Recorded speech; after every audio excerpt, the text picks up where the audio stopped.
অবস্থা একদম করুণ। বোনকে বোঝাতে পারছি না।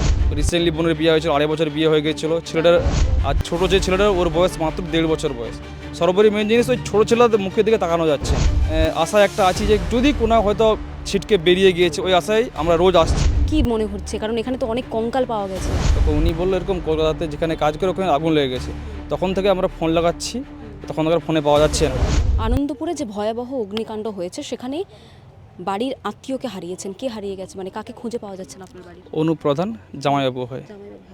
কবে শেষ কথা হয়েছিল ফোনে, আবার কবে জানতে পারলেন যে এরকম আগুন লেগে গেছে উনি যেখানে কাজ করতেন? ওই 26 তারিখ সকালবেলা 8টা সাড়ে 8টার সময় একজন অচেনা ব্যক্তি এসে বলছে তোমার অনুপকে সঙ্গে যোগাযোগ করা যাবে।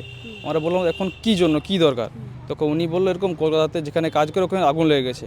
তখন থেকে আমরা ফোন লাগাচ্ছি, তখন থেকে ফোনে পাওয়া যাচ্ছে না। অজানা ব্যক্তি এসে আপনাদের সাথে যোগাযোগ করলো, তাকে আগে দেখেছেন বা তার পরিচয়টা কি? সম্ভবত আমাদের যেটা মনে হচ্ছে উনিও ওই যে আবার ওই পিংলা থানার যে মালিকেরাতে 3 জন নিখোঁজ হয়েছে, ওদেরই পরিবারে কেউ একজন হবে। তারপর থেকে আমরা ওখানে রোজ 4 দিনই এখানে আসছি, পিংলা থেকে 110 কিলোমিটার জার্নি করে, কিন্তু কোনো সুরাহা পাচ্ছি না। বাড়ির দিদি, মানে যে জামাইবাবু মারা গেছেন বা নিখোঁজ বলে কি মনে হচ্ছে, কারণ এখানে তো অনেক কঙ্কাল পাওয়া গেছে, কি মনে হচ্ছে আপনাদের? এবার আমরা তো কিছু বলতে পারছি না, যতক্ষণ না ডিএনএ রিপোর্ট এসছে, কালকে ডিএনএ নিয়েছে।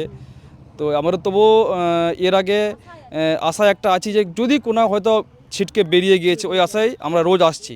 আর এখান থেকে 3-4 জন যে ছিটকে বেরিয়ে গিয়েছিল ওই ময়না থানাতে, ময়নার বাগচাতে, আমরা ওখানে গিয়েছিলাম। তো ওখানে যে ছেলেটা, ওই ছেলেটা আমাদেরকে ইঙ্গিত ইশারাতে বললো যেটা, যে হয়তো আমাদের সঙ্গে পিছনে পিছনে কেউ বেরিয়ে এসছে, এই আশাতে আমরা এসছি। অবস্থা একদম করুণ। বোনকে বোঝাতে পারছি না। রিসেন্টলি বোনের বিয়ে হয়েছিল, 2.5 বছর বিয়ে হয়ে গিয়েছিল ছেলেটার। বয়স কত? 27-28 বছর বয়স। একই স্কুলে পড়তাম, আমার থেকে 2 বছরের সিনিয়র উনি। আর ছোটো যে ছেলেটার, ওর বয়স মাত্র 1.5 বছর বয়স। সর্বোপরি মেন জিনিস, ওই ছোটো ছেলেদের মুখের দিকে তাকানো যাচ্ছে না। মানে কাকে ধরে কাজে এসেছিলেন এখানে? এবারে জামাইবাবু পার্মানেন্টলি এখানে কাজ করেন না, উনি ওই পাঁশকুড়া বলে পূর্ব মেদিনীপুরের, ওখানে আইসক্রিমের উনি মিস্ত্রি। তো ওখানে বছরের 9 মাস 10 মাস ওখানেই কাজ করেন।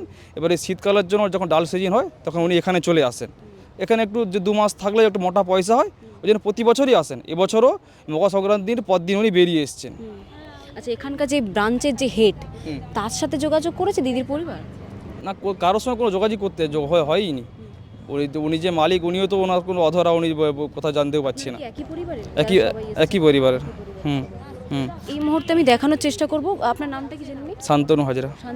শান্তনু হাজরা পূর্ব মেদিনীপুর থেকে এসছেন, পশ্চিম মেদিনীপুর থেকে এসছেন, পিংলা থেকে এসছেন। একই পরিবারের তারা।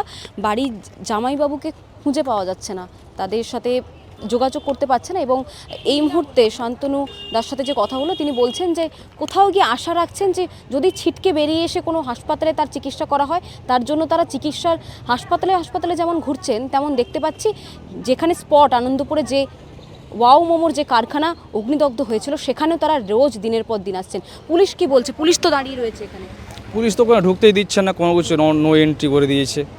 এবারে আমরা এই আশায় এসেছি হয়তো বেঁচে আছে। এবারে সরকারের কাছে, আপনাদের কাছে একটু রিকোয়েস্ট, আমার যদি হয়তো আমার জামাইবাবুর কিছু হয়ে গিয়ে থাকে, 10 লাখ টাকাটা মেটানো শুনেছি সরকার পয়সা দেবে, কিন্তু আমার বোন একজন শিক্ষিত সায়েন্সের মেয়ে। তো এলেন না, মানে এত বড় ঘটনা হলো, মানে কি বলবেন?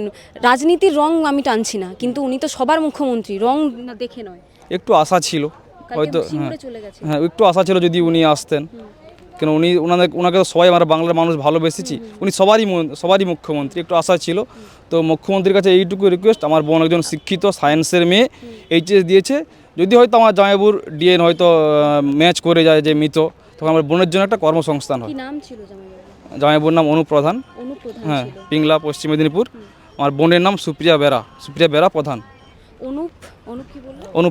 অনুপ্রধান, যাকে খুঁজে পাওয়া যাচ্ছে না, যার পরিবারের লোকজন এখানে এসেছেন, প্রতিদিন তারা আসছেন একমাত্র তাদের যে জামাইবাবু রয়েছে তাকে খুঁজে পাওয়ার জন্য। যদি কোনো হাসপাতালে থেকে থাকে, যারা আমাদের দর্শক রয়েছেন, কোনো যদি অজ্ঞাত পরিচয়ের কোনো ব্যক্তি চিকিৎসাধীন থাকেন অগ্নিদগ্ধ অবস্থায়, সাথেও যোগাযোগ করুন, যাতে যারা পরিজনদেরকে হারিয়েছে তারা যাতে পরিবারকে খুঁজে পায়। ক্যামেরা শুভদীপের সাথে রিয়া, বাংলা হান্ট, কলকাতা। আরও ভালো ভালো খবর দেখতে সাবস্ক্রাইব করুন বাংলা হান্টের ইউটিউব চ্যানেল। বাংলা হান্টের আরও খবর দেখতে নজর রাখুন। বাংলা খবর মানেই বাংলা হান্ট।